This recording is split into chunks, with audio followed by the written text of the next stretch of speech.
President Joe Biden plans to unveil sweeping changes to curtail the rise of gun violence and crime since the pandemic. Meanwhile, a so-called F-bomb teenager has won a free speech case in the US Supreme Court over a Snapchat rant missing out on a cheer squad. The court protected the student's rights. It's very interesting indeed. Let's go live now to US correspondent Michael Ware. Michael, great to see you. First, US gun laws. This is something that we find really hard to get our head around here in Australia. And Biden has opened the door somewhat, but are you confident that there's going to be any substantive change?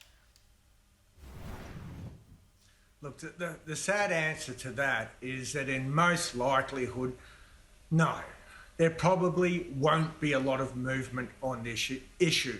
So well entrenched is the political and cultural power of gun owners and the associations that represent them.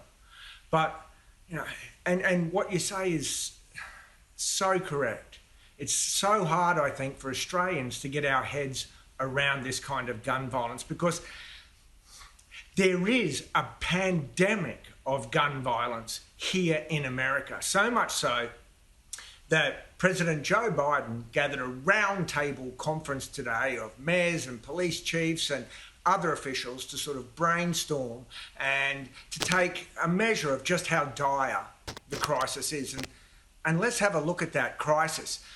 You know, this year alone, a very reliable reference is an organisation that tracks gun violence, and they define a mass shooting as an event where 4 or more people are shot in a single incident. Now, just so far this year here in America, there's been 300 mass shootings.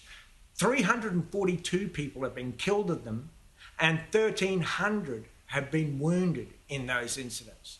And President Biden today mentioned that 57 women are shot by an intimate partner on average every month here in America. What does that tell you? You know, just here in LA, they deal with something like 27 gunshot victims per week. Chicago and across the country in all major cities, homicides are up by over 33%. New York City, shootings are up over 73%. And this is a part of America. It's the Second Amendment enshrines the right to bear arms. But the problem is, every time you have an election, what do? Go and buy guns in case the gun laws change. When a pandemic hit, what did people do? They went and bought guns. And oddly enough, here in America, there's the annual summer spike in crimes and shootings that occurs every year.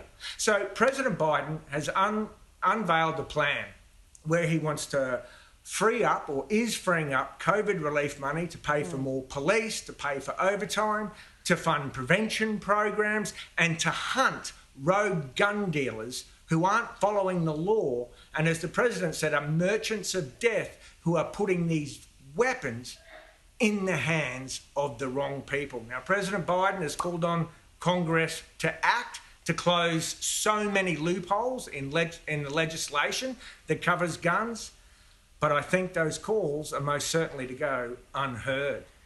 Indeed. And look, this is something that we do talk about from time to time, and you want to keep a very close eye on what Joe Biden does about gun control, because it's something that every president before him has been unable to get a handle on, even Barack Obama after the shocking Sandy Hook school massacre of primary school children. So not even that was a catalyst. So look, Michael, thank you for that.